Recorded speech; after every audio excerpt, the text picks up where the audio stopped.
শবে বরাত স্পেশাল বন্যার রান্নাঘরে আপনাদের জন্য সুজির হালুয়া নিয়ে চলে এসেছি।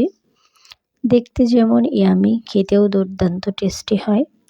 শবে বরাতে সবাই তো সুজি রান্না করেই থাকেন, তো এভাবে বরফি বা হালুয়াটা রান্না করে নিতে পারেন। তো এখানে পরিমাণ মতো সয়াবিন তেল দিয়ে এর মধ্যে 2টো এলাচ, 2 টুকরো দারুচিনি এবং একটা তেজপাতা একটু ভেজে নিয়ে এর মধ্যে আতপ চালের সুজি আমি একটু ভেজে নেব। আপনারা এখানে প্যাকেটের সুজিও অ্যাড করতে পারেন। প্যাকেটের সুজি অ্যাড করলে অবশ্যই একটু ঘি বা তেল দিয়ে একটু ভেজে নেবেন, এতে সুন্দর একটা ফ্লেভার আসবে। আর আতপ চালের এই সুজিটা আমি অ্যাড করছি, এটা একটু দানা দানা হয়, খেতে অনেক ভালো লাগে, এজন্য এটা আপনারা না ভাজলেও চলবে, তবে ভাজলে সুন্দর একটা ফ্লেভার আসে, এজন্য আমি একটু ভেজে নিচ্ছি। নতুন বন্ধু যারা আমার ভিডিওটি দেখছেন, আমার চ্যানেলটি সাবস্ক্রাইব করে পাশে থাকবেন এবং বেল বাটনটি অন করে রাখবেন। তো 2-3 মিনিট দেখুন আমি একটু নেড়েচেড়ে ভেজে নিচ্ছি। আশা করি আপনারা সবাই ভালো আছেন এবং শবে বরাতে অবশ্যই এই হালুয়াটা ট্রাই করবেন।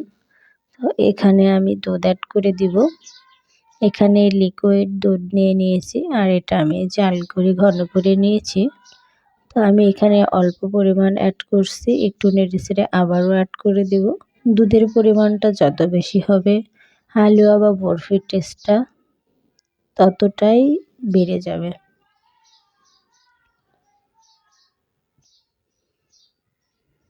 তো এখানে আমার প্রায় 700 গ্রাম মতো দুধ রয়েছে।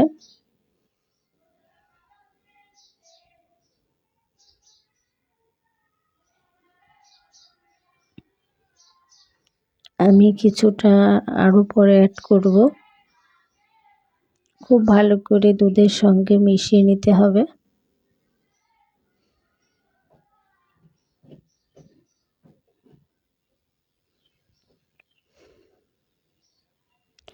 আপনারা এলাচের গুঁড়োটাও এখানে অ্যাড করতে পারেন। এখানে আমি সামান্য পরিমাণ লবণ অ্যাড করব, করে একটু নেড়েচেড়ে নেব এবং চিনিটা যে যেমন পছন্দ করেন সে অনুযায়ী অ্যাড করবেন।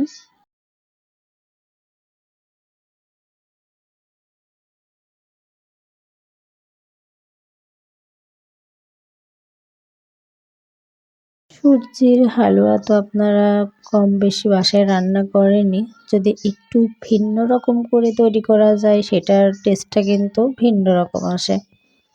অনবরত নাড়তে হবে, ফুটে উঠছে।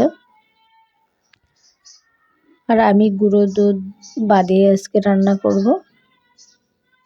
যে তেজপাতা, এলাচ, দারুচিনি ছিল সেটা আমি তুলে ফেলে দিচ্ছি।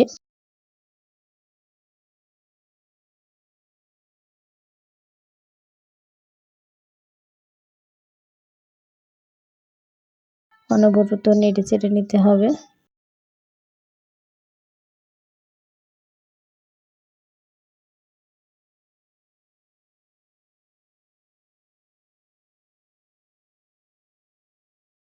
তো এখানে আমি কিছু বাদাম কুচি অ্যাড করছি। এখানে আমি কাজু বাদাম এবং কাঠবাদাম নিয়েছি। আপনারা আপনাদের পছন্দ অনুযায়ী এখানে বাদাম অ্যাড করতে পারেন। এই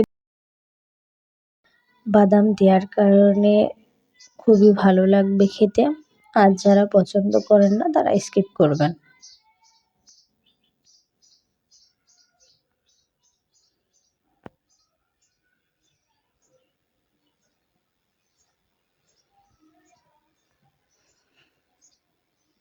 আমার এই ভিডিওটি যদি আপনাদের ভালো লেগে থাকে তাহলে আপনার আত্মীয়-স্বজন, বন্ধু-বান্ধবীদের মধ্যে শেয়ার করবেন। এতে তারা উপকৃত হবে এবং যদি আমার ভিডিওটি ভালো লেগে থাকে তাহলে আমার চ্যানেলটি সাবস্ক্রাইব করে পাশে থাকবেন এবং বেল বাটনটি অন করে রাখবেন। দেখুন প্রায়ই হয়ে এসেছে, আর একটু নেড়েচেড়ে নেব। পুরটা যত পারফেক্ট হবে সেট হতে সময় লাগবে না। আর দুধ বেশি অ্যাড করার কারণে সুন্দর একটা ফ্লেভার আসে, টেস্টটাই দ্বিগুণ বেড়ে যায়।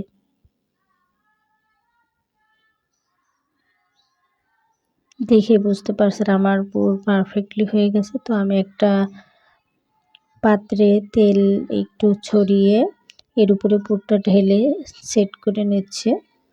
তো আধা ঘন্টা থেকে ১ ঘন্টা পর দেখুন আমি কেটে নিচ্ছি। সেট হতে আধা ঘন্টা লাগবে না, ব্যস্ততার কারণে একটু সময় লেগে গেছে। তো আমি ২ সাইডেরটা একটু কেটে নিচ্ছি। কেটে আমি এটা ডায়মন্ড শেপ করে কেটে নেব। আপনারা আপনাদের পছন্দ অনুযায়ী কেটে নিতে পারেন।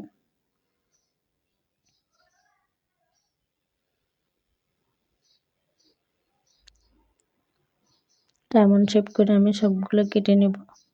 দেখুন কতটা পারফেক্টলি সেট হয়ে গেছে এবং কতটা পারফেক্ট হয়েছে। তো আমি পরিবেশন করে নিয়েছি উপরে কিশমিশ দিয়ে। দেখতে যেমন ইয়ামি হয়েছে, খেতেও দুর্দান্ত টেস্ট হয়েছে। এই শবে বরাত স্পেশাল আপনারা অবশ্যই এটা ট্রাই করবেন। ভালো থাকবেন সবাই। আল্লাহ হাফেজ।